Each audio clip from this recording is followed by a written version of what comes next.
Yep. Oh, look at this. There we go. They're taping this thing, and for promotional purposes. I told them they ought to leave me out of it if they want to get anybody recruited, but they're going to do it anyway. Well, Susan said, I'm Bill Cox. I'm the DL placement coordinator. And I heard Dana say that what she was doing was confusing. You haven't heard anything yet. No, this group is amazing. They're going to be great. They're awesome. Okay, like I said, I'm the placement coordinator, and I've communicated with all of you at some point by email, and some of you have called.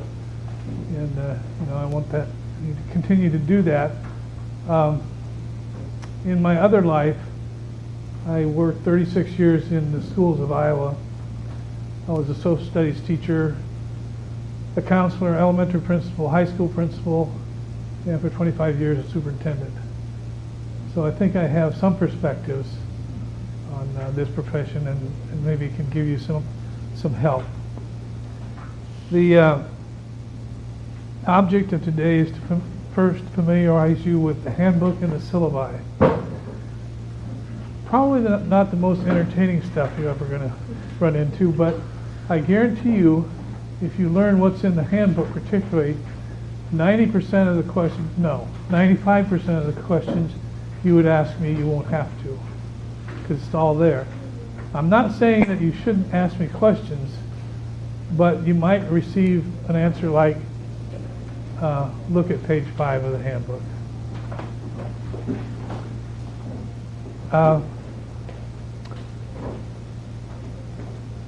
We want to do the handbook, which is in the syllabus, and then I hope to give you an idea of how to behave as a student teacher, and to give you some clues on some things that you might not want to do and some things you might want to do. The nuts and bolts of teaching, the techniques and the knowledge and so on, are critical, but just as critical is your conduct. And I hope to give you some examples of things I've seen in the past that maybe you don't want to do.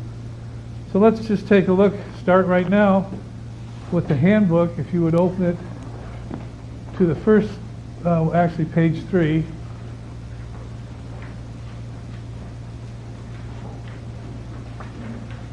And there's a little box.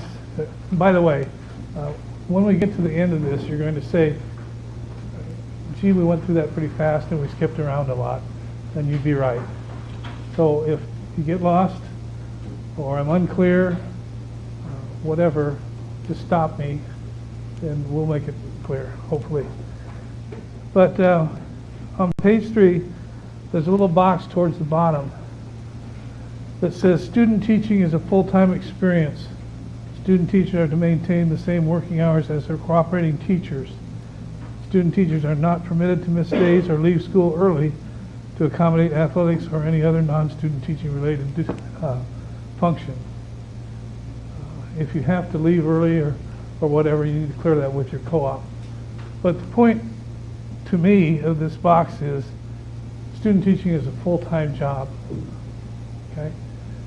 And I've had more than my share of student teachers that didn't believe that when they went into it. I want to give you an example. This was not last year, but the year before. At the end of every semester, our last seminar, I always ask the student teachers, what was it like? What do you think was good? What do you think we could change? So on and so forth. And this is what I got. This is a lot harder than I thought it'd be. I end up crying a lot. And I said, what do you mean harder? I said, I thought once I made it to student teaching, things would be easier. I picked my chin up and I said, why on earth would you think that? And they said, no more night classes, no more homework. They thought they made it. Why do you think they would think that?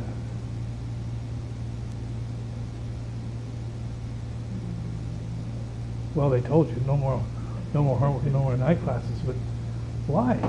I couldn't.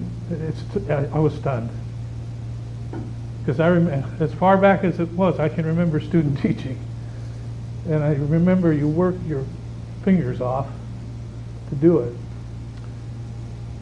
But I figured it out. This is my theory. And it's true of this group too, most of our student teachers have been associates. And most of these people have been associates. And they just figured they had it. You know, they've been in the classroom, they've helped out, whatever. They think they got it. Well, I'm here to tell you you don't have it. You're not the associate anymore. You're not leaving at 3:30. You're the decision maker. You have to be sure the lessons are ready for the next day. You have to be sure the papers are corrected. To be sure everything's ready for the next day. And you stay till it's ready. Okay? You can't just go home and come back tomorrow. And I think that's what these people found out. And probably they're the first group that said it out loud to me. But so this is going to be the hardest thing you have ever done. Now, I've also had student teachers come back and in fact speak in front of this group. We'll have a couple of them later that have been through student teaching. But they've come back and they said, we didn't believe Bill, but he's right. Okay. So I know you're not the fresh-faced college kids that we have here on campus by and large. You've all lived a little bit of life, and you've held jobs and you have families and all the things that go with that. But this will be the hardest. And I know you worked really hard to get to this point. I have a lot of admiration for the DL students because they have all that goes with life and they have to do their studies. So I know it's not easy, but be ready, okay? All right. Oh, I'll give you an example. Well, like I said, student teaching takes precedence over everything. Your kids' homework, cooking meals, going to church night, whatever else you do, student teaching takes precedent. I had one student teacher tell me, don't tell them that anymore. I didn't think I was going to see my family. But I am telling you. Right? I had a student teacher that I directly supervised. I kind of indirectly supervise you, but sometimes I go in the field and supervise directly. And I had this one lady, she's at Linville Sully, and I went to watch her and then talk to her afterwards. And they were doing a new reading program. I think it was new to the school as well to her. And she said, it's hard to keep up, to be ready for the lessons. And I said, well, why is that? She said, well, last night, I had to get home and we had to get ready to go to church night. And so, well, you can stop right there. Because you don't get ready to go to church night or cook supper or whatever till you're ready for the next day. You do that first. Don't go home till you have. Okay. All right, let's take a look as we go through the handbook.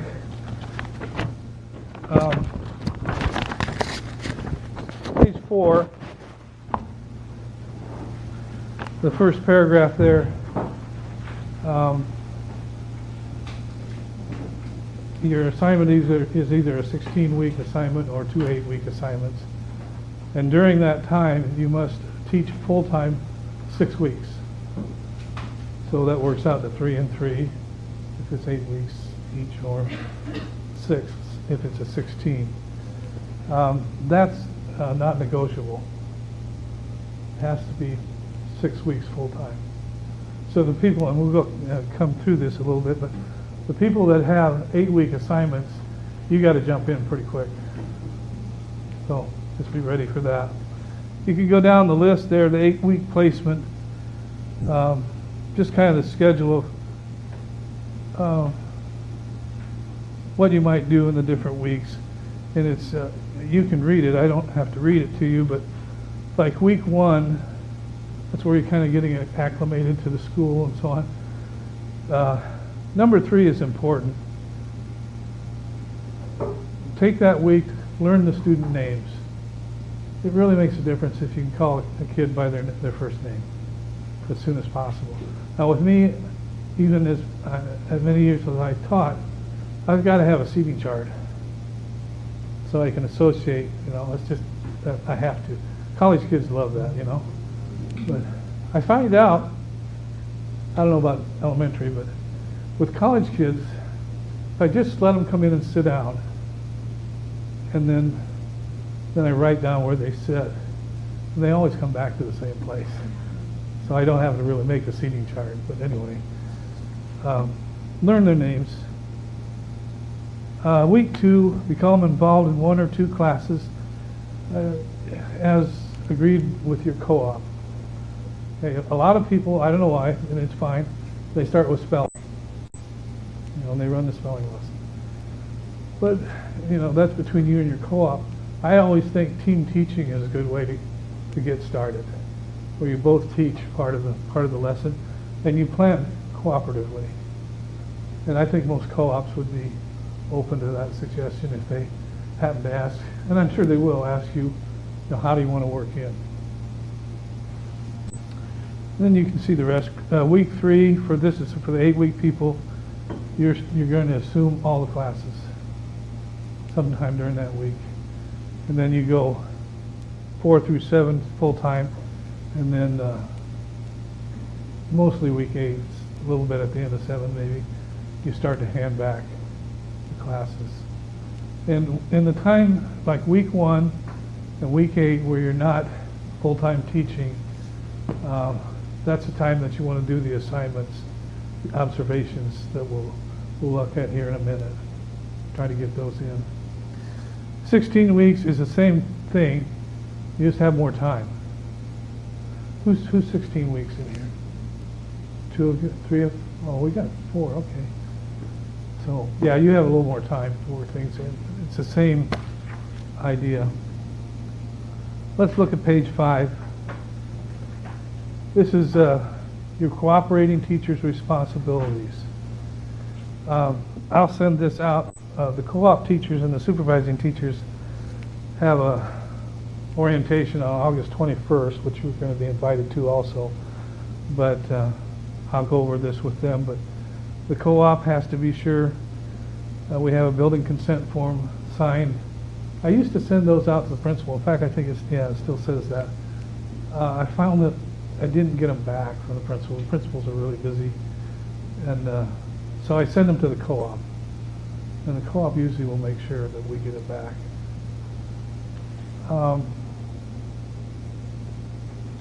You can read down through the rest of it. Number 5, the co-op teacher should supervise and monitor the writing and implementation of lesson plans. We're going to touch on lesson plans more than once today. But particularly in the beginning, you want to be sure your co-op is on board with your lesson plans.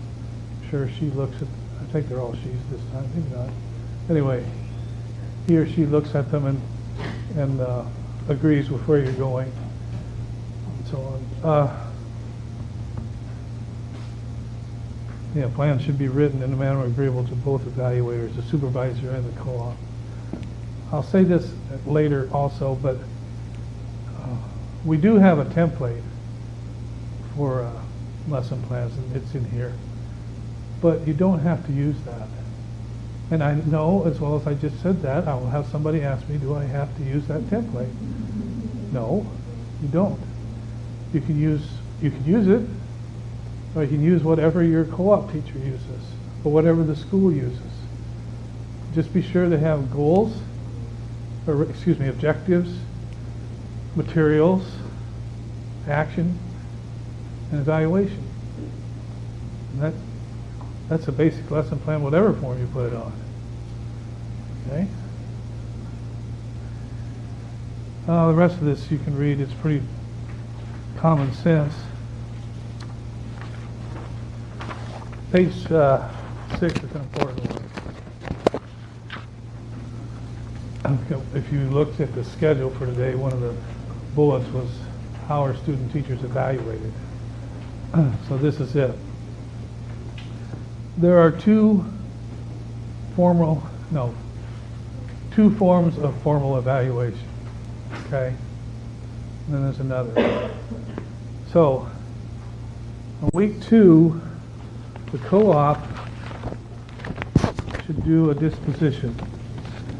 And the disposition is here.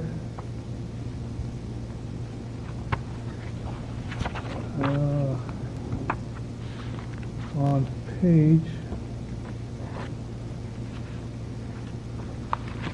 pages 12 and 13.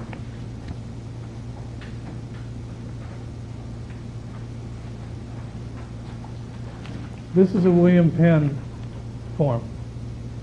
You know, it's based on William Penn, the man, his principles of living a good life. And they're all there. Be humble and meek, be just and merciful, be appreciative, be patient. It's an evaluation of your character. And if you look at those bullet points, I think you would agree that those are qualities that are good for a teacher to have. So we asked the co-op to evaluate you on those characteristics. And then there's a written part. And be sure, help me out a little bit, be sure your co-op does the written part as well as the check sheet. The written part is really important to me. That's the one I probably pay more attention to than the check off. Because they say, you know, what are some strengths of this William Penn student teaching experience? What are some areas that could be targeted for improvement? And I read those. In fact, it's because of this, over the years, the most common criticism we got was that the student teaching experience was too short. So now we go 8 weeks instead of 7. It's still too short, but it's a little better. But that came right out of the dispositions. So those are important to me. So they will do that. Going back to page 6, they will do that. Week 2. This is for 8 weeks. The 16 week is a little more extended, but it's the same idea. In week 5, which is basically middle of the experience for 8 weeks, they'll do a midterm evaluation in task with a midterm grade. Now the in task is here also. It's in the appendix. I got really fancy this year, you know, and I put an appendix rather than make a different handout.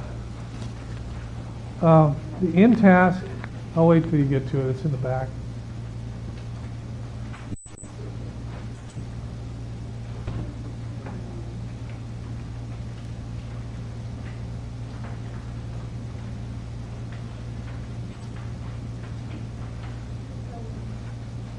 Find appendix first.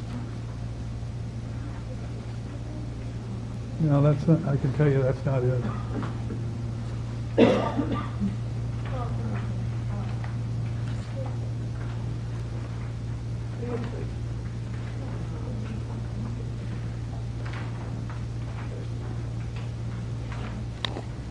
There you go.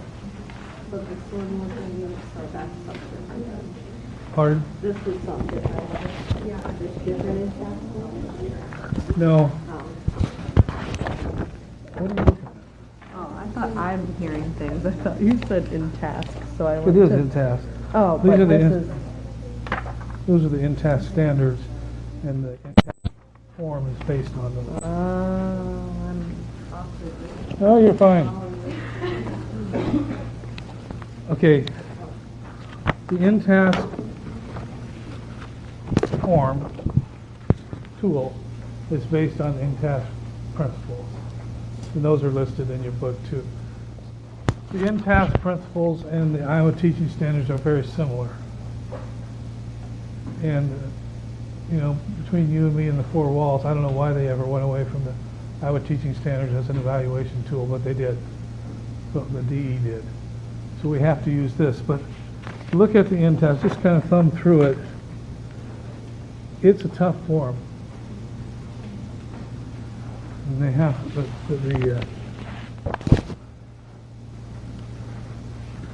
your co-op will be asked to evaluate you on each standard.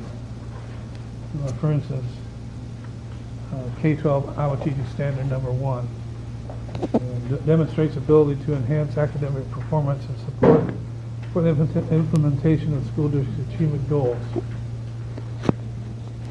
Well, to really make that kind of evaluation, the co-op has to do some thinking. Is my student teacher demonstrating ability to enhance academic performance in the students? And there's some guidelines as far as how they should mark it. They're at the bottom. Proficient, basic, developing, unsatisfactory.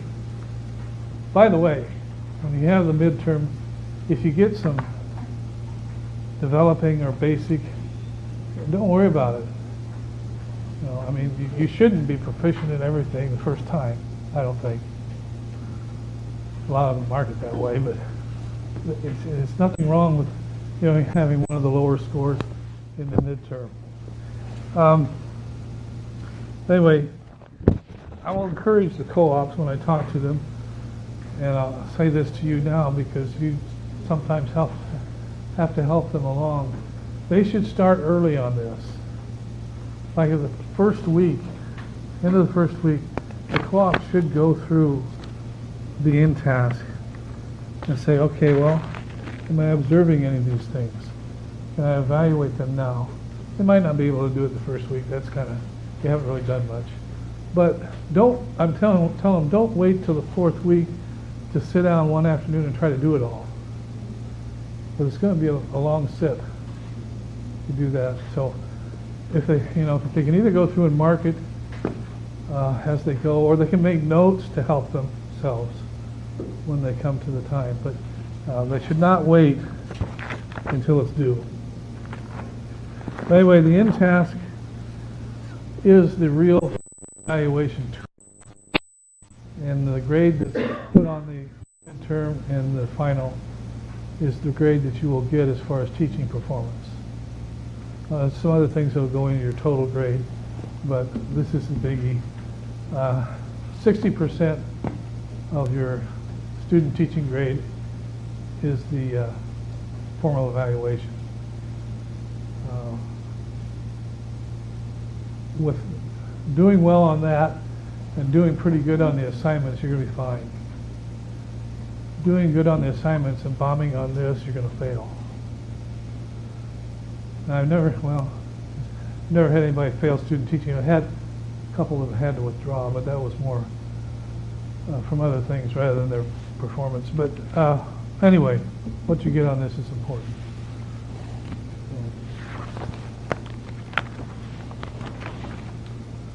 Let's see, what we got? Oh, and then we go to week 6. There's two different things. In the first 8 weeks, the first 8 weeks, you do a mock interview. You do that with an administrator in the building, or your co-op can do it. There's no form that we have. You can use whatever interviewing form, questions they want. And all you have to do on that is send me an email telling me when it was done. You don't want you to write it up or anything. When you get to the 6th week of the second 8 weeks, as it says there's a mock evaluation. Okay, and the mock evaluation is here too. I think it's mock evaluation is a state requirement. Oh yeah, here we go. Page 15. The mock evaluation is based directly on the Iowa teaching standards.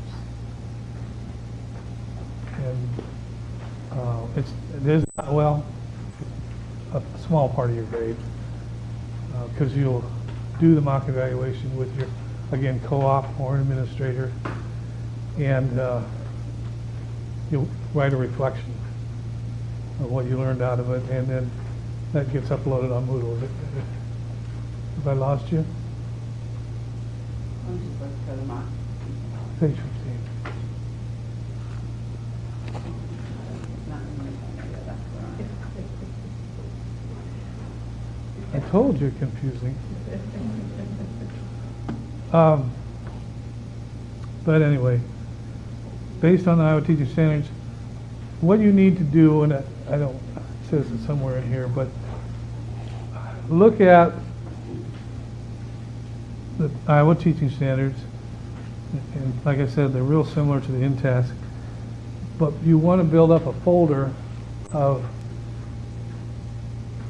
things that you've done in the classroom that show you fulfilled each standard. So pick out something you've done in the classroom, a lesson plan, project, I don't know, assignment, that demonstrates that you have the ability to enhance academic performance. Put it in a folder. Just save those things as you go along, so that when you go to the mock evaluation, you take that folder with you, and as you talk to the administrator, and they go through the form with you, you say, here, this shows that I've been able to fulfill that standard.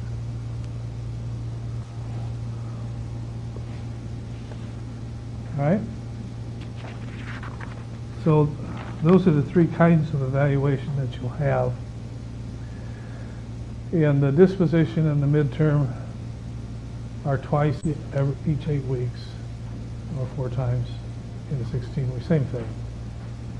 Mock evaluation is just that once in the second 8 weeks.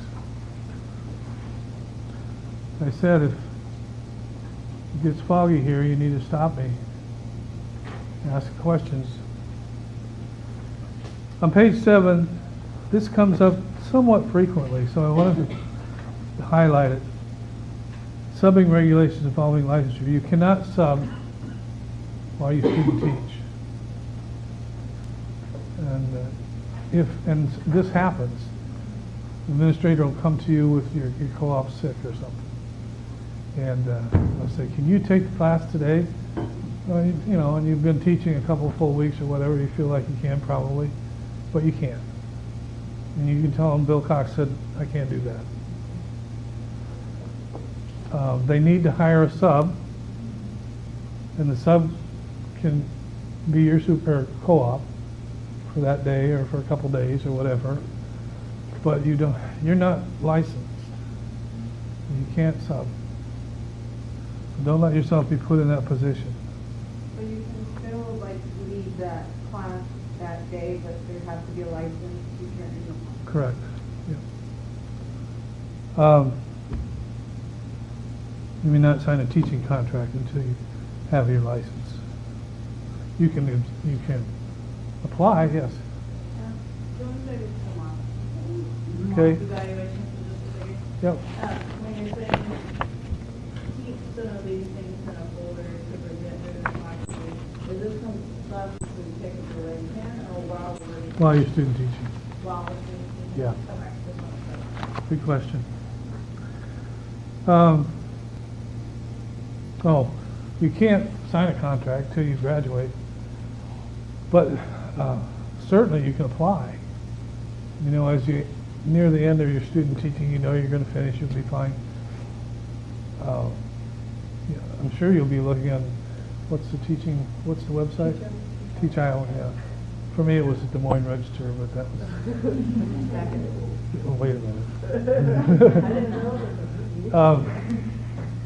But you'll be looking at those openings, and you may have a certain part of the state you look at or whatever. And if you see an opening and they say, you know, to begin January 6th or whatever, certainly apply. You know, don't wait.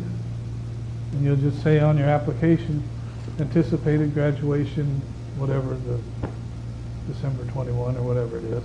Yeah. What's your recommendation on out of state? So I'll be transferring my license immediately. Very quickly, so it won't take long. Right. But should I apply early to Missouri? Yeah. Okay. Yeah, I don't think there's any problem. Well, I know there isn't, as far as transferring a license. Some states, and I'm not sure about Missouri, but some states might require you to take an additional class like Missouri history or something like that. But they'll waive that for a year so that you can. Okay. All right, let's look at the supervisors. The supervisor is the university representative for the student teaching experience. You have your co-op, who is your directly, I don't know, what's a good word, is there with you all the time. The supervisor is somebody hired by the university. They'll come in every 2 weeks, every 10 school days, and observe you.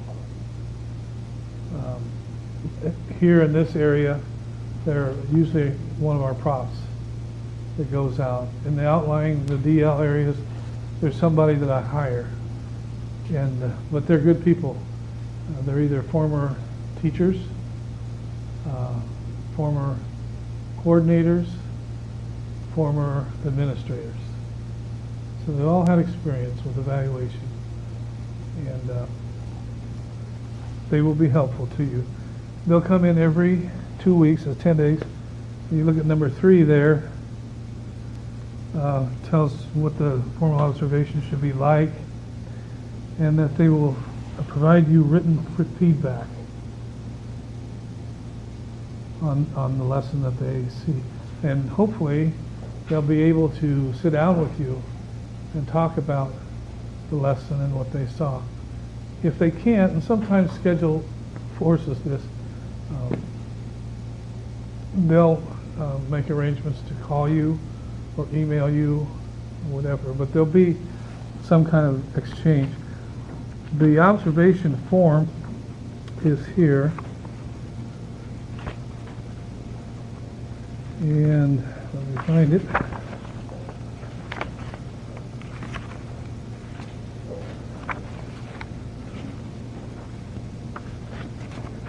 Okay, page 19.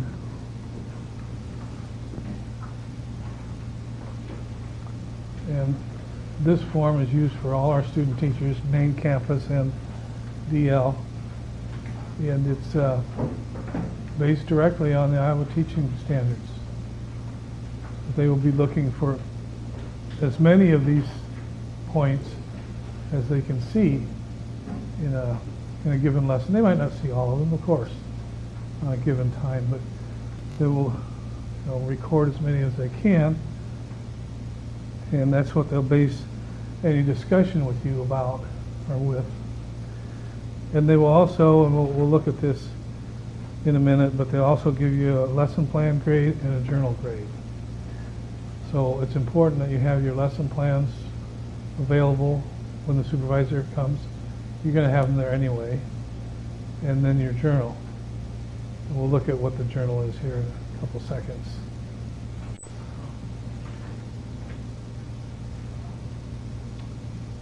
Yeah.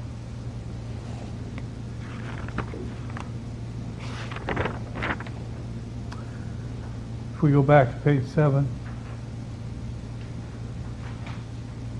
number 4 there, the site supervisor will respond to the student teacher's weekly reflective journal. A score of 1 to 5 will be scored. The rubric for scoring the journal is right on the journal. We'll look at that in a minute. And then the supervisor will, that's, okay. They'll score your lesson plans, and their criteria is right there as far as what they will use.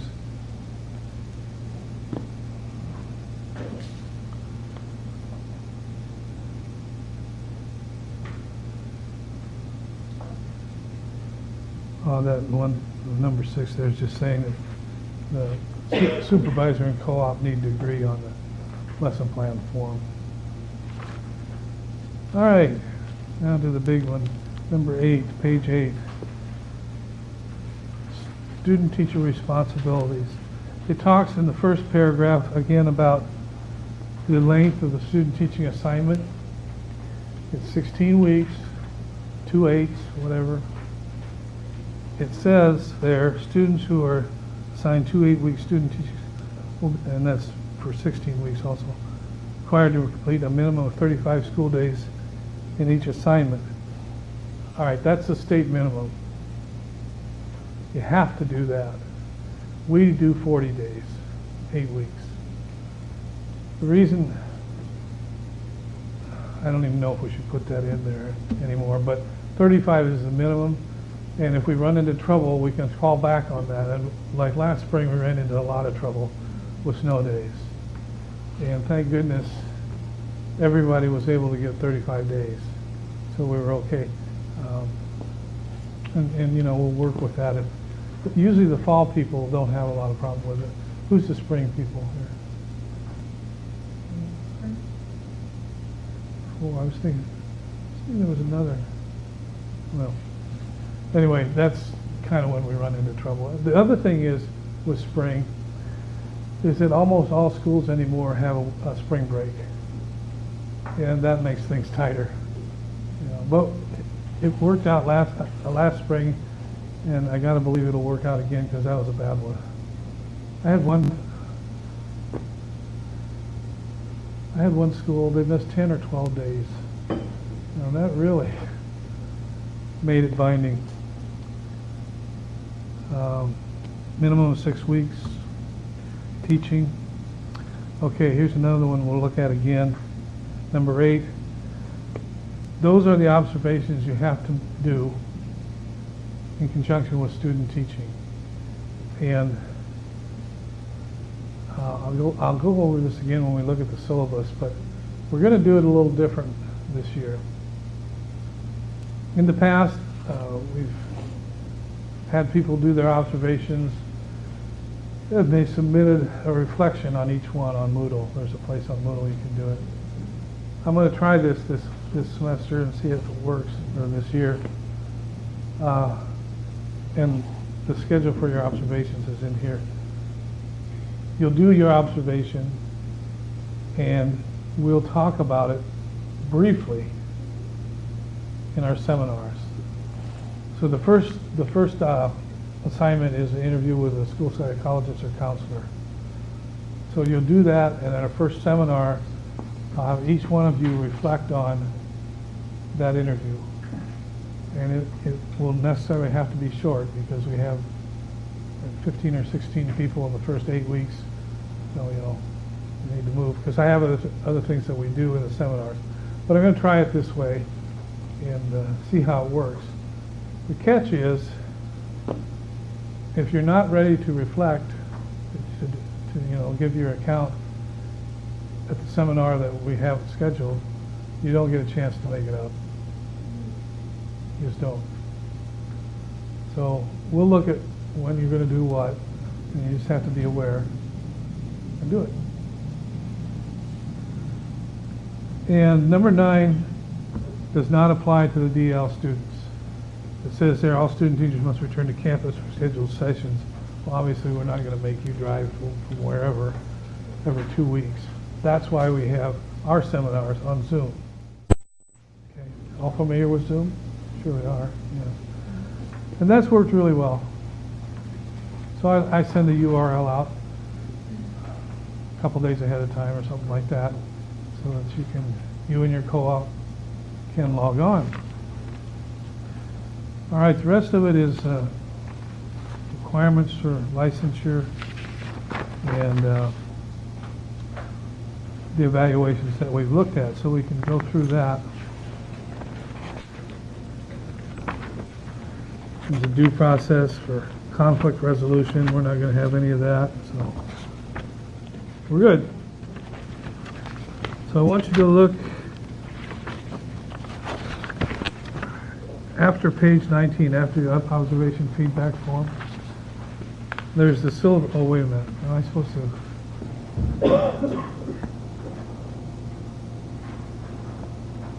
Oh, okay. I got to let them know because I want to do another drawing. So we're going to look at the Gen Ed syllabus. And that's right after the observation form. Now let me, before somebody has a heart attack, these are the fall syllabus. Okay, the spring syllabi do not exist yet, but they will be the same except for the dates. Okay, so the information's the same. It'll all be there to help you. Let me get through. Go to third page. Yeah, third page where it says course requirements.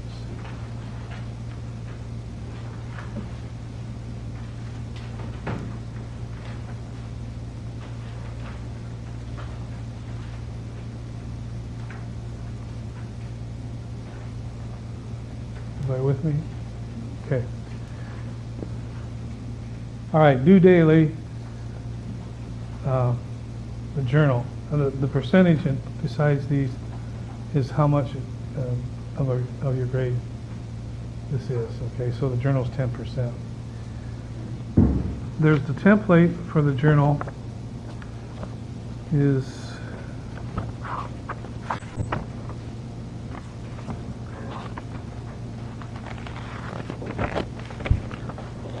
somewhere.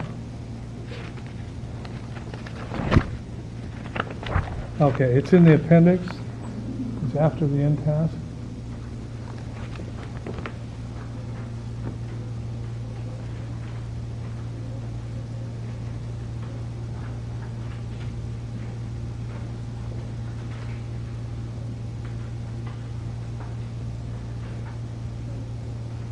Have I got it? All right. This is just to show you what it looks like. But there's the rubric, the journal score at the top. 5 being is reflective. You've written so many reflections by now, it should be routine. But remember, it's a reflection, which is kind of an evaluation of how things went. This went well, this didn't, and so on. It's not really, at the bottom there, I think, not reflective, just stating the schedule, just kind of said what we did. That's not a reflection. So be reflective, name and all that. Monday, Tuesday, Wednesday, Thursday. Things that went well, things that didn't. Now, I'm going to send you next week a Word version of this so that you can type on it and expand it. Because, like I said, this is to show you what it looks like. Obviously, you're not going to get much in the inch space that you have there for each day. So look for that and use it to do your journal. And some supervisors will look at your journal when they come, every 2 weeks. Others will want you to send it to them. And, whatever they want is fine. It gives them a little more time to look at it. Okay, and then in the next page are the professionals, the in-task standards. Maybe that's what you were looking at. Yeah. Okay. This is part of your journal. And as you go through your 16 weeks, you are to note when you feel that you have fulfilled in-task standard 1. And write it in here. This is what I did. Fulfill this. This is what I did for standard 2, standard 3. So by the time you're done, you should have all the 10 standards. I think it's 10, isn't it? 10. That you kind of demonstrated that you fulfilled them. Okay. Yeah. And so when we do that in our journal, we would, like, if it was a thing that went well, maybe, or whatever we did, and then in the rationale or reasoning, we would put like that standard number. That would be good. Is that how we would? That would be or? certainly a good way to do it. It's not the only way, but you could, Okay. but we're kind of saying there why I included this. Okay. I thought it was great. Okay. Yeah. And then along with what you're saying about the things that went well and what we did differently, I only asked this because, when we did our observations and field experiences, you had to do one for every day you were there. So when it says like 3 things that went well for this week, you don't want like 3 things a day. Okay. No. Just clarify. Yeah, that's a good question. No, I don't want that. And I try to make it not too hard. You have enough to do anyway. No. Okay, so that's the journal. Look for it to come out sometime next week. Yeah, The journal, you said that our supervising teachers might want to see them. they will. If we type them, do we need to print them for them to see, or can we just show them on the computer? You'll have to ask them. Okay. Yeah. Some, I've seen it go both ways. Yes. Just a logistics question, but like, let's say for example, on Monday there's no school, we just start no school Yeah. on that Tuesday. Yeah. That's a good question. It reminds me of something I probably was going to say later anyway, but when you're doing your lesson plans, if you're not teaching, you can't write a lesson plan. And I guarantee you, somebody will ask me, do I have to upload lesson plans for week number 1? No. You can't do a lesson plan if you're not teaching. So when you look at Moodle, it has, for the 8-week section, it has 8 weeks, but forget it. Forget the first week. I'm not so sure it doesn't say for the elementary, which you all are, that you upload the letter you send home, your introductory letter. I think that may be it, but it's not a lesson plan. Okay? Let's see what else. Yes? I know in here somewhere it says that you start your student teaching on the day that the school starts, or, I mean, is that something we coordinate with our co-teacher, or is it literally first day of school this year we are there? You go when they start their in-service. When they said they're in service? Okay. So you'll need to contact your co-op. Teacher? Yeah. Okay. And that counts towards your days of student teaching. Doesn't obviously count toward the 3 weeks of teaching, but it counts towards the total. The total 8 weeks Yes, that we're there? Yes. 16 weeks, whatever? yes. Okay. So that's officially, I figured somebody'd ask me, but officially student teaching begins on August 21st, as far as we're concerned, but that's going to vary for all of you. Whenever your first in-service date is, was when you start, yes. So then for those in-service days, we'll start our journal entries that first in-service day. I wouldn't, We will, no, just wait till we're with students then. Yeah. Start that. yeah. Because that's mostly what you're doing, Okay. observing what worked with their students. Okay. Do weekly lesson plans. So you have a lesson plan for every subject you teach every day. You know, and it'll go to the point where you're doing all of it for 3 weeks, 5 days a week. I almost hesitate to do this, but I'm going to do it. Back in the appendix, after the journal, here I gotta get my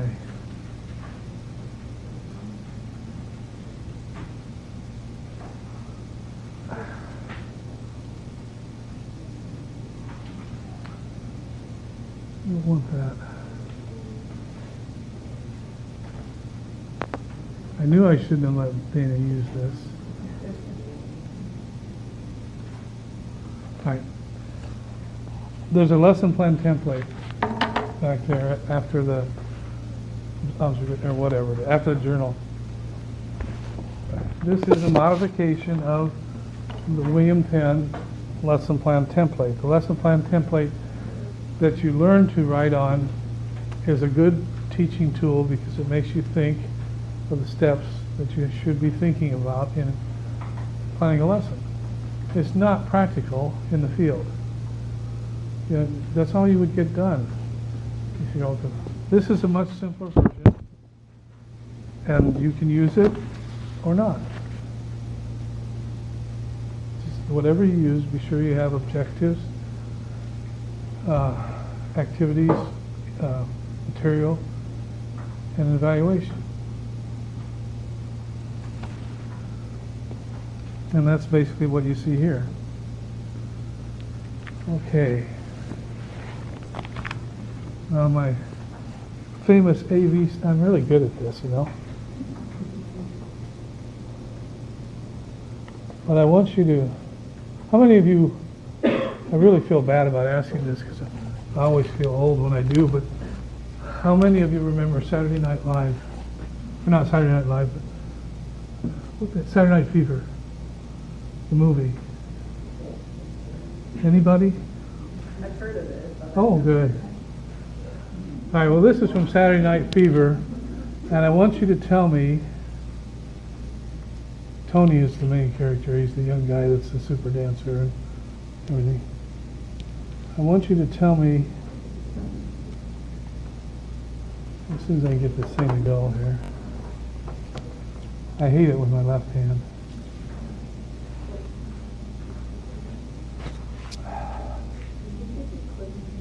Yeah.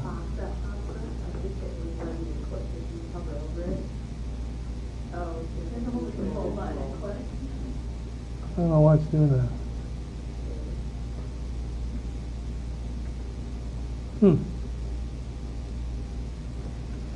It worked this morning. Yeah. Be patient. It's not hitting it somehow.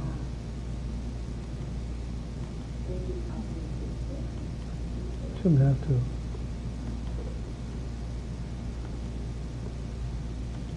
Ah. All right.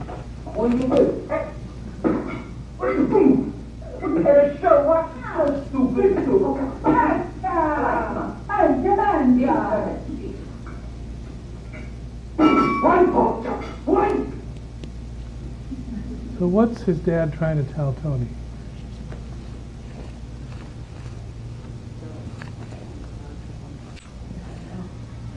take more of it. Come on, you just saw it. What's he telling? One pork chop. All right? I try to make this so it'll stick in your head. Each week, you turn into me on Moodle one lesson plan. I don't want all of yours. Your super can look at them. I'm going to look at one of them. You can pick out whatever you want. And I just do that, especially in the first weeks, to make sure you're not drawing stick figures. You know, that you're writing lesson plans. And if you are, that's all there is to it. So don't send me all your lessons. I can't believe it. I still get people to send me all their lesson plans when I'm trying to make it easy. One pork chop. Okay? All right. Let's see. On the lesson plan, you said that, I'm on the legal side, it has lessons week 1 through 7. So, like you said, probably the first week you most likely won't do it. I wouldn't think so. You want us to, so the second week, you want us to start on lesson plan week If you're 1? no. You want us go to just 2. do the second one? Okay. If you're teaching, which you should be some. The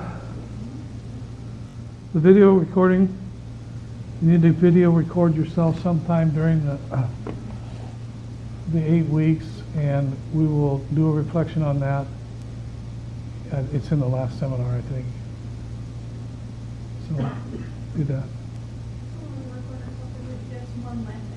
Yeah. Probably about 20 minutes, whatever, you know, whatever lesson is.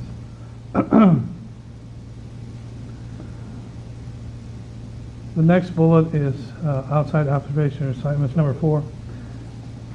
There are the 4 plus the interview things that you will, observations that you will make during the, actually during the semester. And we'll reflect on those at seminar. Well, you kind of got to go in the order they're listed in the seminars now. I used to, and it may be written here yet. I don't see it. I used to tell the student teachers get 3 done in the first 8 weeks, 2 in the second. But that's kind of out the window now since we're going to go with the seminars. I did that because people will wait forever. You know, I understand why, they're busy, but still, if you wait too long, it kind of jams up on you. The mock interview or mock evaluations, we talked about that. The final reflective paper, you know, right at the end.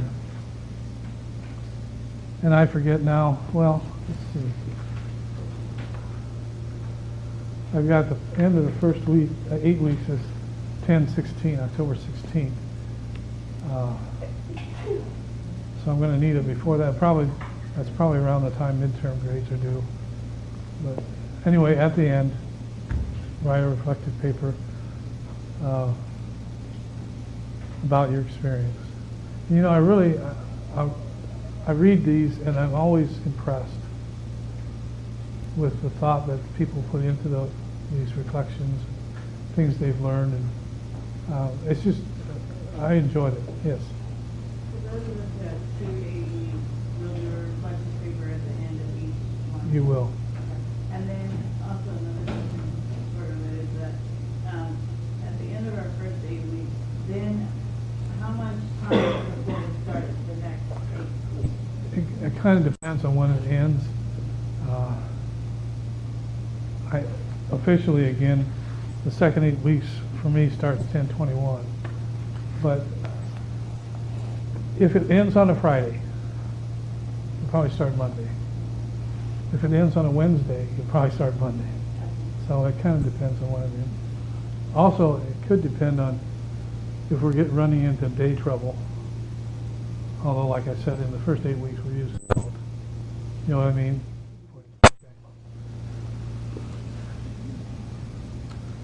Okay, below the final reflective paper are the seminars, is the seminar schedule. And there, for instance, look at, well, 21st, we're going to do the supervisors and co-ops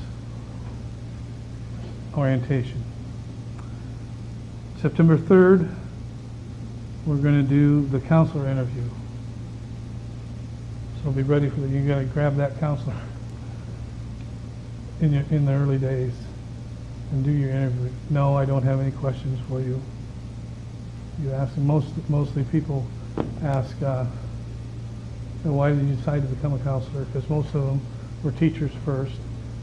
And what's the most important thing you do? What's the hardest thing you do? Those kind of questions. But you can use whatever you want. And then you can go on down the schedule there. The 24th, we're going to do the activity class, the observant activity class. We'll do that reflection. And then we have a speaker on classroom management. And you can read the rest of them, but just be aware, and I'll try to remind you each seminar what we're doing the next time. So I don't, yes? Something that says Wednesday, August 21st is the first seminar. Yeah. I'm a student teaching at Liberty, and they're having their back to school line. How does that work? All the seminars are recorded. So if they can't, I want people to be there, but if they can't, they can see the recording. Okay. Glad you asked that.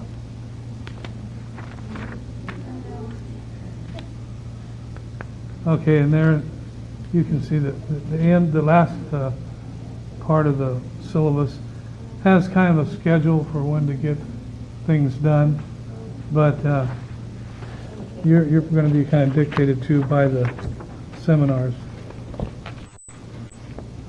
We're going to quickly look at the special ed syllabus.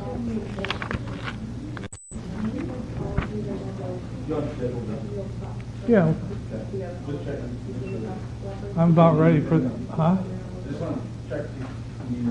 No, we're fine. We're about ready for the first break. They wanted to do a... Oh, right, okay. Yeah. Find the course requirements again in the special ed syllabus. Yeah. I have one question. How many questions were there interviews? I don't know. Is there a minimum? No. You're beginning to do things on your own. All right, if you find the course requirements for the special ed syllabus, this is the only difference between the special ed course and the regular ed course. At the bottom, number 5, case study. As part of the special ed experience, you'll do a case study on one of your students. And you pick them out for whatever reason interests you. You'll study their IEP. You'll kind of design a program for them. It's obviously pretty short because you're not there very long, but you'll do that, and then you'll write it up, write up recommendations for that student in the future. The student should remain on whatever program for reading, or twice weekly, whatever your recommendation is. Okay, so that's the only difference between the special ed and the regular ed assignment. The seminars are in the back of that also. Okay, at this point, have we got questions? Yeah. So I had a friend that student taught for Buena and they had like a homecoming week, and he dressed up. Yeah.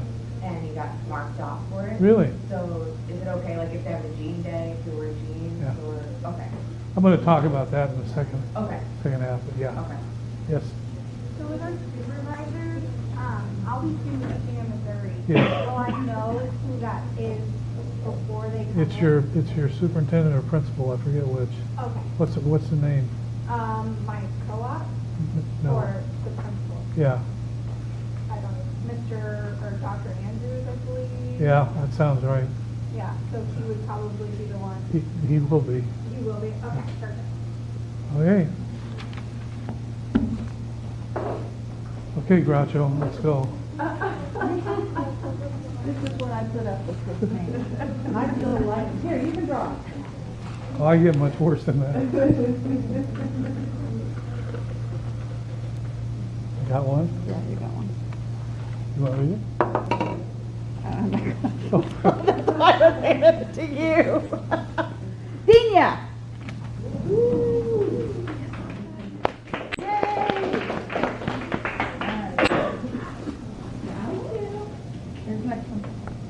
Oh, Are you gonna be okay if there be younger eyes? What it? you can leave the room. My God. We should have to take this. Martha! It's like,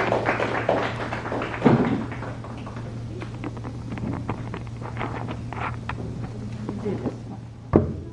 I'll do it with my left hand. Huh? Do it with my left hand. Brooke!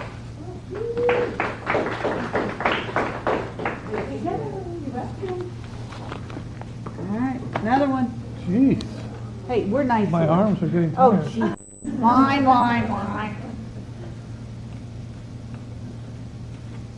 Lisa!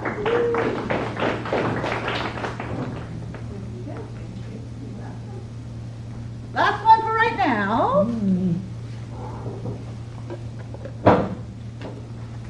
This is the biggie. It's a biggie. Karina!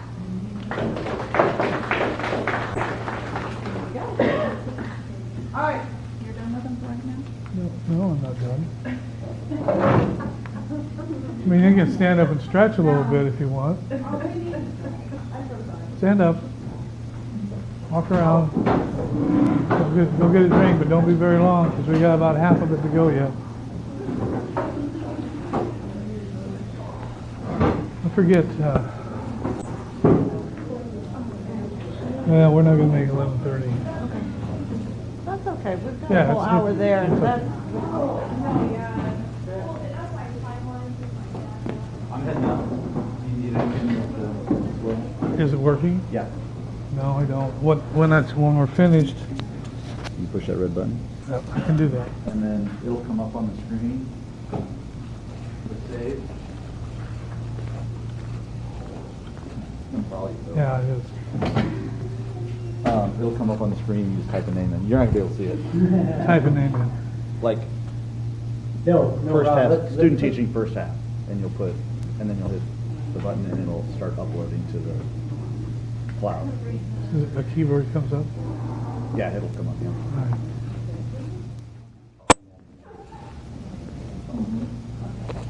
Okay, let's put it in the middle of the room and see if Bill can get behind. I'm fast enough. I can do that. Bill's just back here. I give it a jab, step, and go.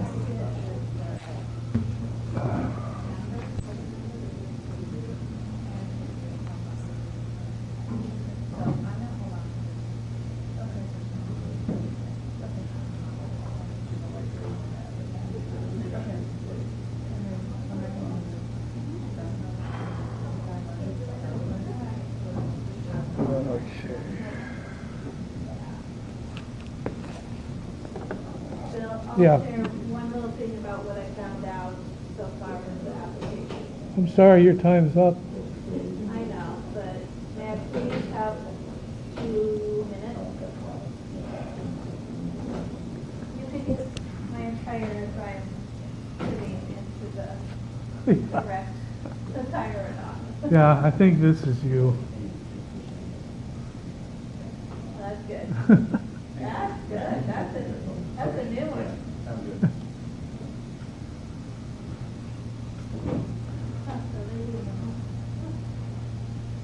So, yeah, for some reason, it's not allowed us to get to the first part. So, yep. Yep. Cancel it for the hours.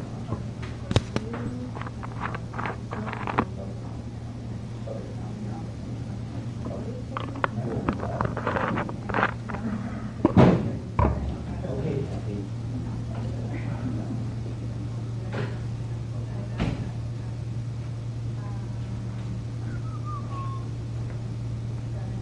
Here. They're running behind, but it'll be fine. Oh, I can do it. Oh, okay. Okay. You can go like 15 more minutes before lunch. No, it'll be longer Or half than that. hour.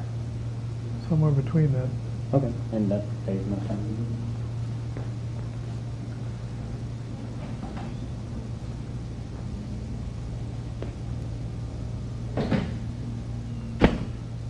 All right, so.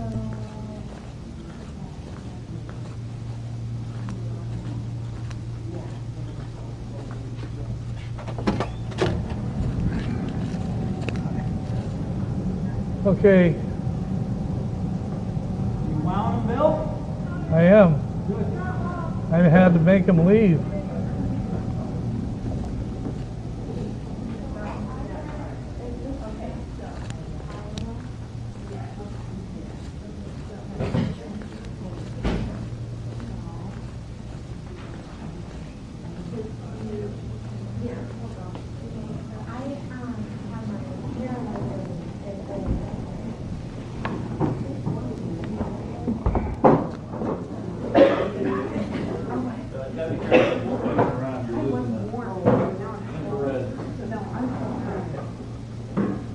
I just work here.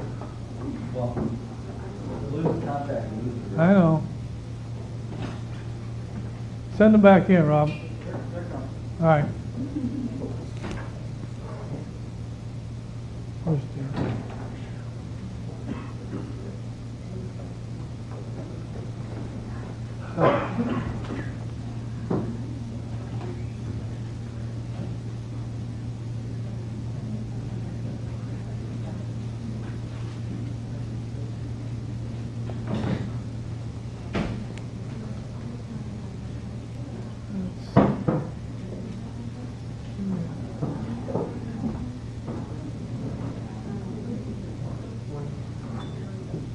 Okay, Dana. All right. So, guess what? I can see all of your applications. Yay! But, if they don't have your money, they won't, do your background check. So I sent Jeff to Brian, the main guy there with the IT stuff, a question like, worked with all of you, I have all of your applications, to my knowledge, that you need their money before we can continue on. Because it doesn't work for me to recommend you for your license, and then you pay, and then you wait for 46 weeks on your background check. So that's where that's at. So, I checked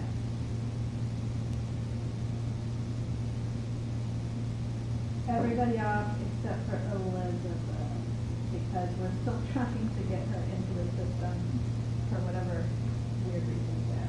Yes, Lisa. I did a background check earlier because the school district I'm going to required it. I think Bill has been in information, so I've already done that part.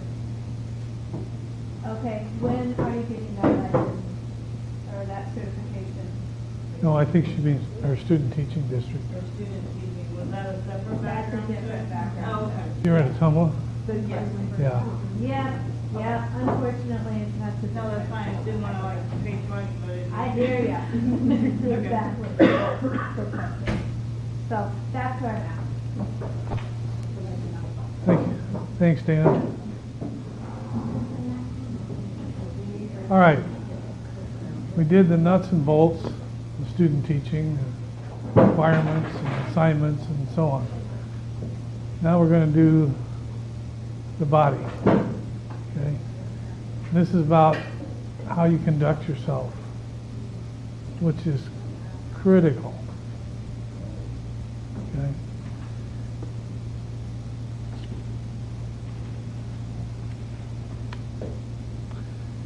Like I said, this is going to be the hardest thing you've ever done. This is the longest job interview you'll ever be on. And believe me, people will remember what you do. I've been out 10 years. People will still check with me on candidates. You go to school X, it's not only your co-op or co-ops that will remember you, and people will call them. It's obviously your supervisor, the principal, and just the regular teaching staff that will remember you. And you know, you'll apply at school Y, and the English teacher there says, "Oh wait, I know somebody that teaches over there. I'll just give them a call." So be on your toes all the time. How do you dress? Well, let's take a look. Can you see? Okay. Take a look at these models. Tell me what you think.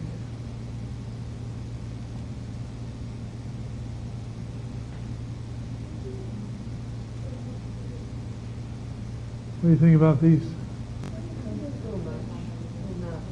Yeah, I don't remember what happened to the first one here, but anyway.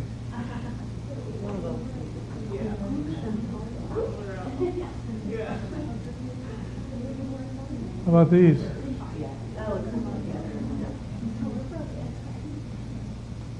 What would you pick? This one?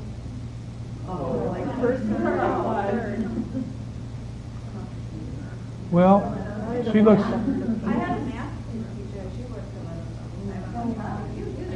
Yeah, that's what I was thinking. I probably would, I mean, she looks nice, and so does this young lady. The heels, I think, would be tough. These maybe are more practical, but still look nice. There's no guys here, so I won't talk about that. But, I think Dana's saying was, Classy, not sassy. yeah, dress classy, not sassy. Okay. You know the difference. Now this is maybe a little sassy. My thing with that is that if you're working with younger children, if you're going to be On the floor. at their level, Yeah. or if you're bending over, you want to be able to make sure Yeah. you're covered. Yeah, exactly. And that's why, these two are maybe more practical because they're pants where people can get down. Okay, I don't see this in here, but lose this stuff. Or cover it up. After you get a job, you may be able to do some of this. But remember, schools are conservative places. And it just doesn't, this won't work in an interview. Okay? So dress the part. The question was asked about homecoming week. Who asked? Yeah, you know, yeah, take part in what they do. I don't care for Jeans Day, but that's what they do on Friday. You can certainly be part of that. All right, dress the part, act the part. Yeah. So I just found out that the tattoos, I was told that it's up to the teachers, the school district, that we don't have to cover them up. Or do you just mean like inappropriate tattoos? I'm saying cover them up, cover them up. Okay. I think as a student teacher or job applicant, I don't think you want to show them.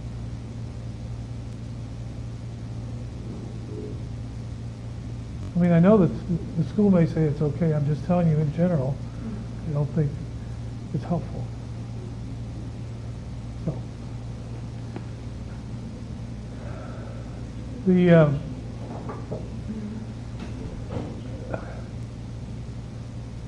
okay, let's just go here. It goes beyond what you do when you dress.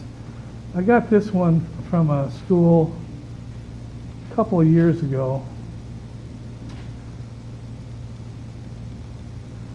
It was on the bumper sticker of our student teacher's car. And they called.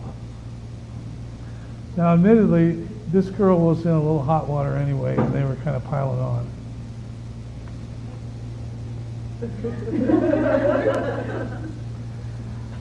But you're going to be judged on everything. So just take a look around.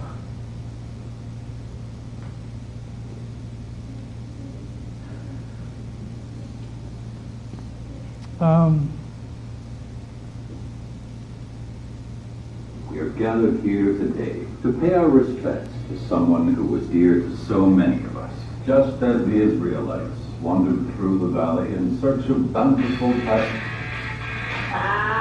Hey, man. Nah, I'm fine.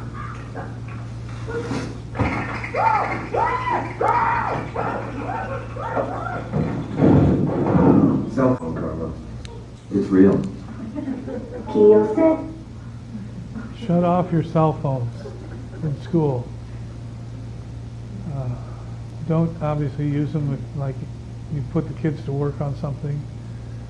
It's not time to sit down at the desk and text. If you're on a break, or you know, that's kind of maybe a different story, but in general, shut them off. Don't use them. I know people have asked me, what about if we have an emergency or we think we're going to have an important call? I understand that, but I still think it's probably better to have whoever's going to call the office.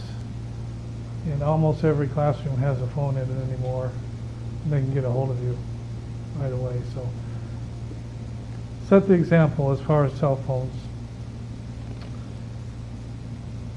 Let's go back to our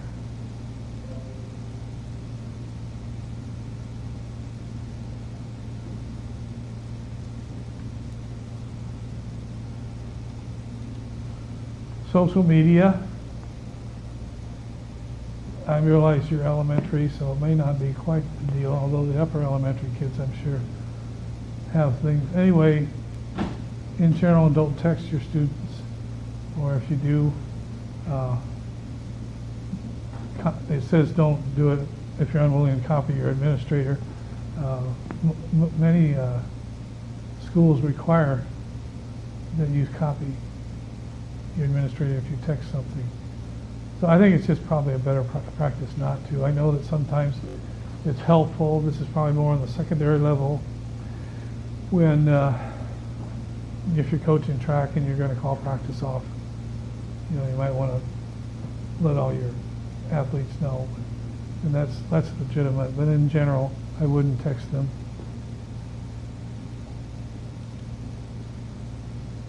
Facebook.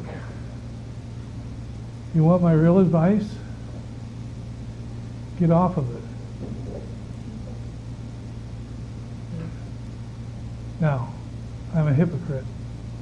Up to 2 years ago, I didn't have a Facebook account. But I went over to the dark side and created one. I thought maybe it'd help me keep in touch with people that had left here or family and so on. It really hasn't been all that useful. And I can't believe the unbelievable drivel that's on Facebook all the time. I don't know why people feel the need to share every minute of their day. I have a friend, and I like him. He puts everything on, that his kids do on Facebook, and I think, who cares? But that's not going to get you in trouble. Okay, if you put your kids' stuff on Facebook, this is going to get you in trouble. This was actually on Facebook. Thank God it's Friday and quitting time to boot. Based on the 2 weeks I spent with my 8th graders, this is going to be a very long, painful semester. Anybody want to be my weekly drinking buddy? You can't put stuff like that on Facebook. So if anything like this is on yours now, get it off. There's a picture of you drinking. Get it off of there. Tell your friends, don't tag me on your pictures. Okay?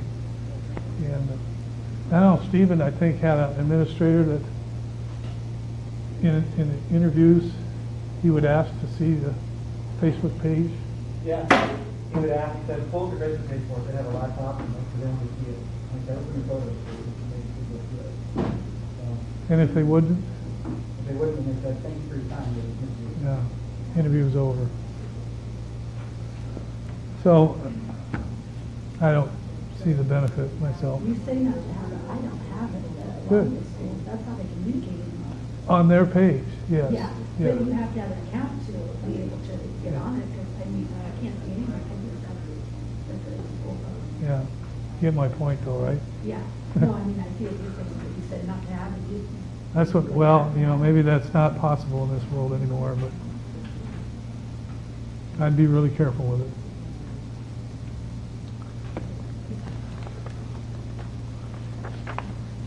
Act professionally, be prepared and competent, okay?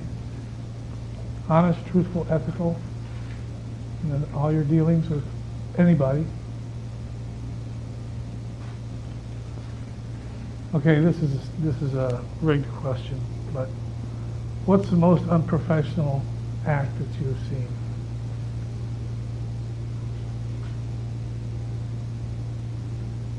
Yeah.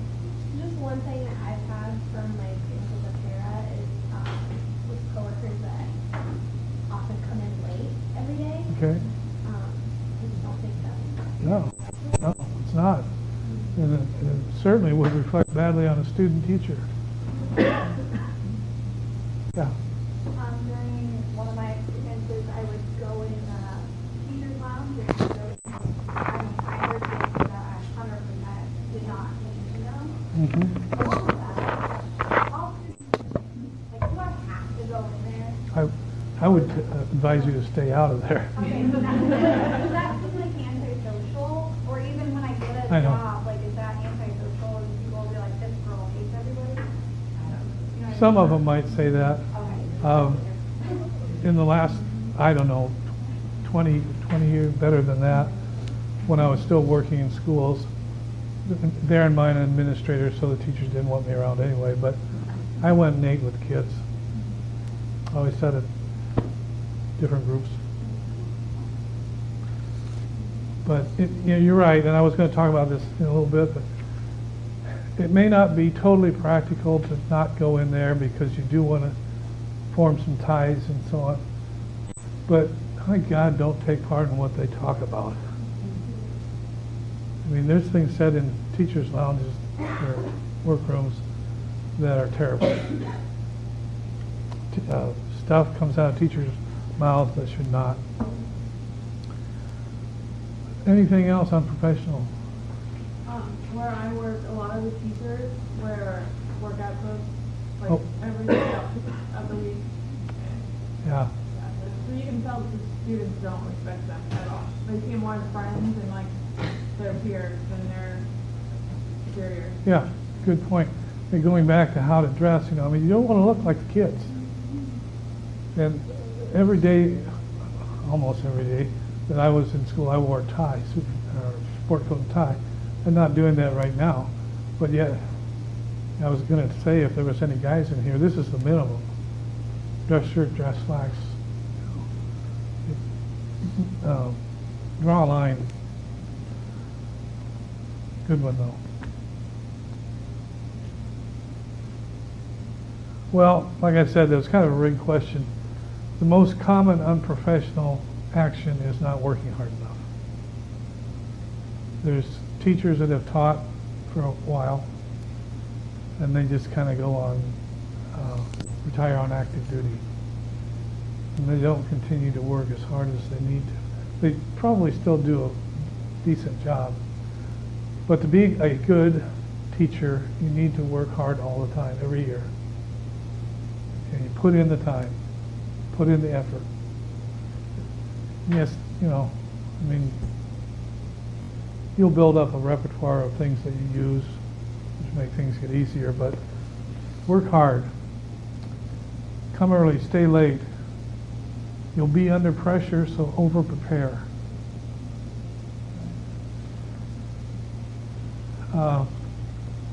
Don't become defensive. If there's criticism, there should be criticism. It's to help you, and I know sometimes it's how it's delivered. It can be better or worse, but you know, be a professional. I'll never forget, I got a phone call a couple of years ago from one of the student teachers, and she was just absolutely bawling. The main line had broken, you know, just bawling on the phone. You know, so I was like, what's the matter? And I knew she just had a baby not long ago, and I could hear the baby crying. Mom's unhappy and baby's unhappy. We were just total waterworks. And finally, you got to calm down enough to say, what is wrong? And she says, my co-op criticizes me all the time, and today she got mad at me because of the way I put away the recess balls. And I had to think in my mind, well, that is kind of petty. But I had to tell the student teacher, you're going to have to toughen up. Okay, so you got criticized. Take it and move on. If it's not, you can tell whether it's a valid criticism or not. And if it's because you put the recess balls on the wrong rack, just chalk it up. Don't let that kind of stuff get you. But she was under pressure. She was a new mom. I don't think her husband was particularly supportive of what she was doing, and it just all got to her. So don't let that happen.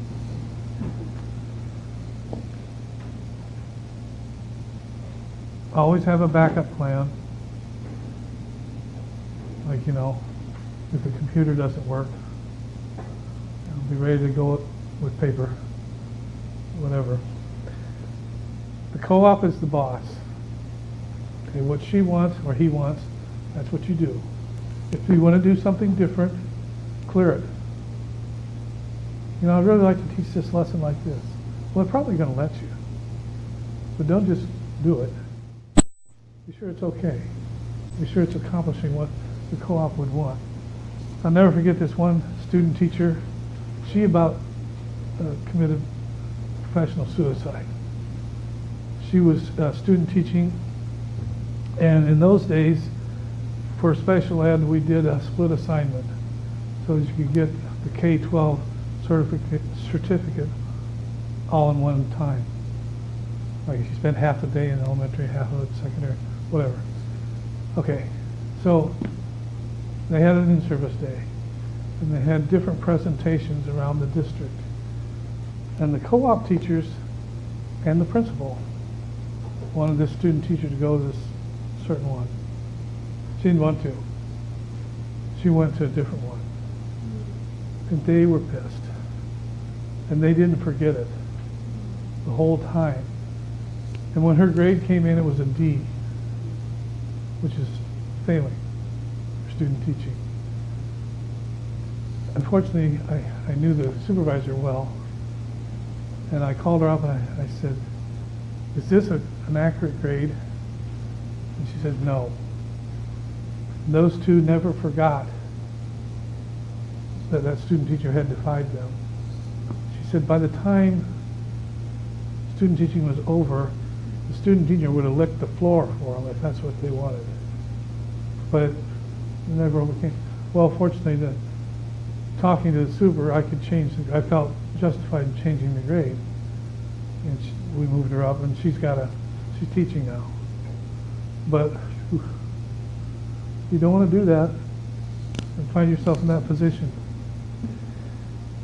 Do not complain or vent to other staff. You know, don't go to if you're a student teaching in kindergarten, don't go to the first grade teacher and say, Mrs. Smith, I don't like what she's doing. Don't do that. Don't gossip about anyone. Don't eat in the staff lounge. Watch the physical contact. Now that's probably not as much of a problem with elementary as it would be with secondary, because you know you're not going to be heartless enough to turn a kindergartner away when they want to give you a hug, for crying out loud. You're not going to do that. But use your head. Good expectations for all students are critical. How many of you know about Pygmalion?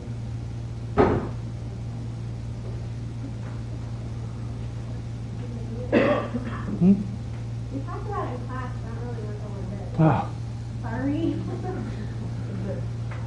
When, like, how you treat your students is the outcome. So if you treat them like they're awful students, then you're not going to have great outcomes. But if you teach them like they're the best students ever, regardless of behavior and abilities, then the outcome will be better. Exactly. Couldn't say it better myself. Well, maybe I won't. Do you remember My Fair Lady? The movie My Fair Lady? Where this professor of linguistics takes a girl off the street, a Cockney girl from London. She has a terrible accent. She'd never pass off in polite society. And he teaches her to speak properly, you know, and it turns out they pass her off in a big royal party of some kind. That's the idea. You know, he believed that she could do it, and they did it.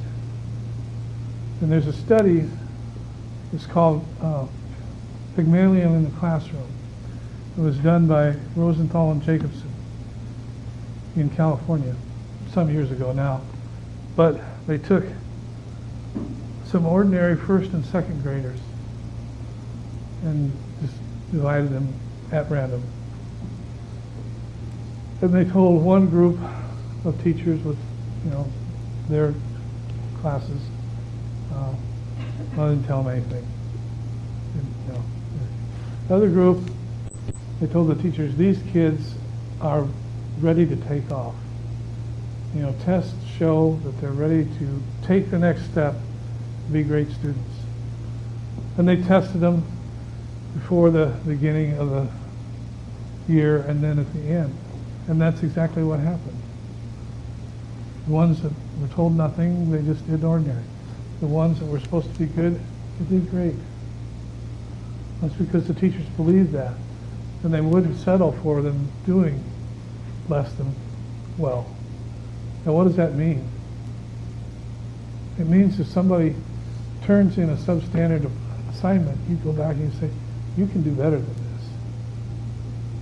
You do this again, and you look at these things that you did. You know, don't accept less. That's what this is here. Teachers form various beliefs about students. Beliefs cause teachers to behave differently toward various students.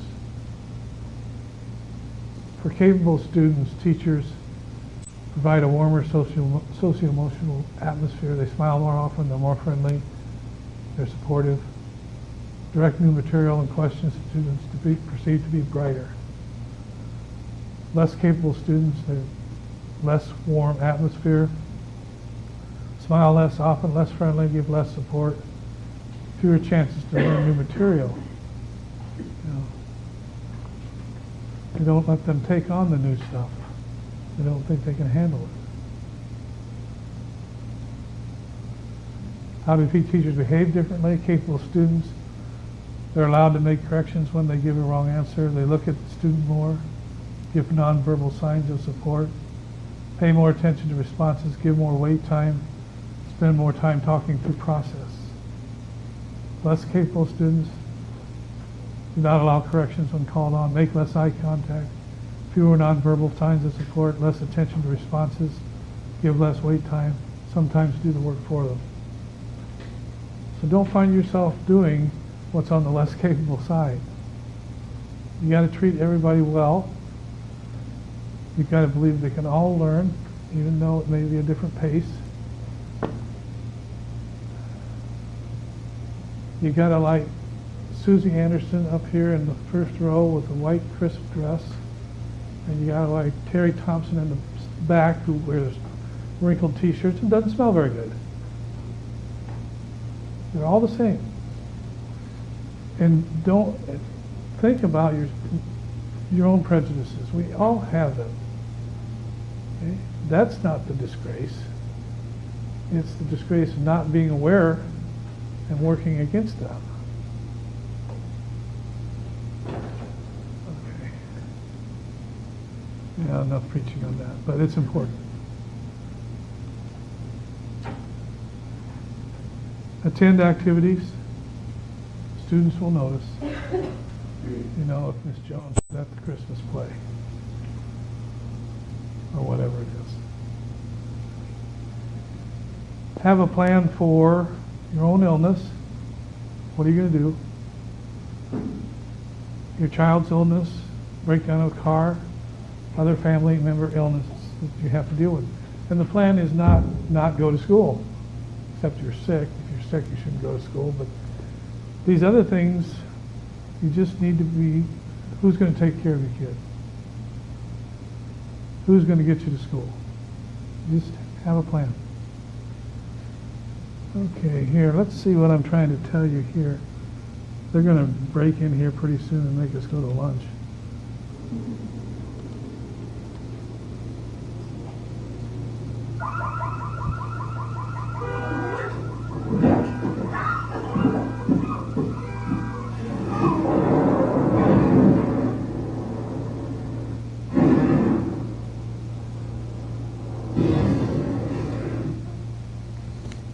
What am I trying to tell you?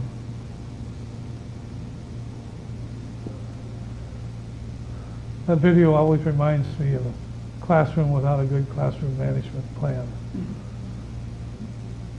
It's chaos.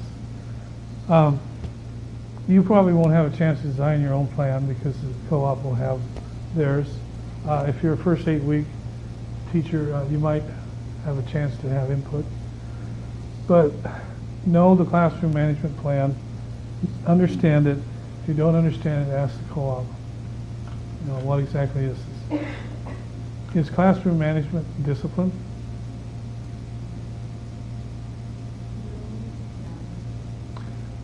Discipline's part of it. No, it's more than that. It's your routines. How do you hand in papers? How do you hand papers back? How do you line up to go to lunch? How do you line up for whatever? What do you do to make for people to settle in their chairs? All those routines, and they have to be taught. You know, maybe more on the lower levels than the upper, but you have to have the plan. This is how we do it. Okay? And you that are teaching in the first 8 weeks, we'll spend some time on that.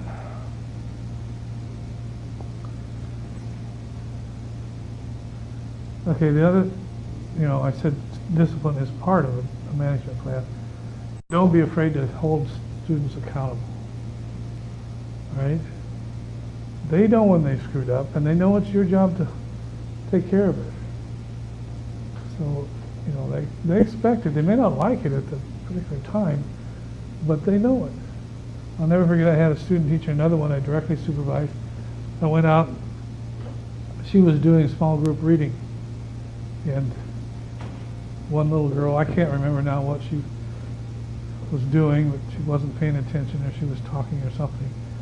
And finally the student teachers, all right, go up and move your paper clip down, or your thumb clothespin down.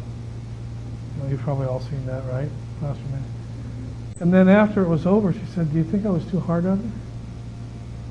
I said, no. She was doing something wrong. You held her accountable.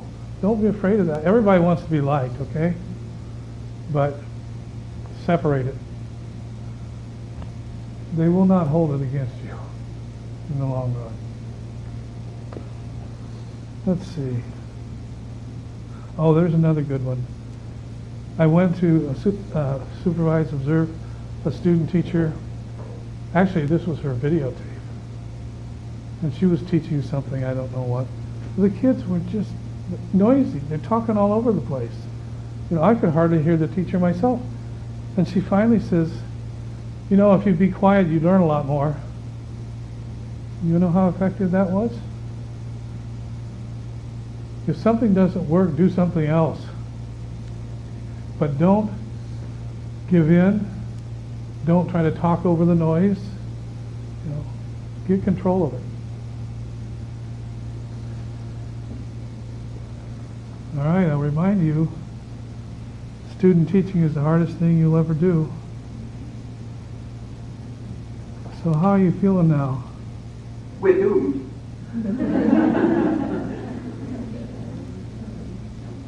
Can you do it? Well, of course you can.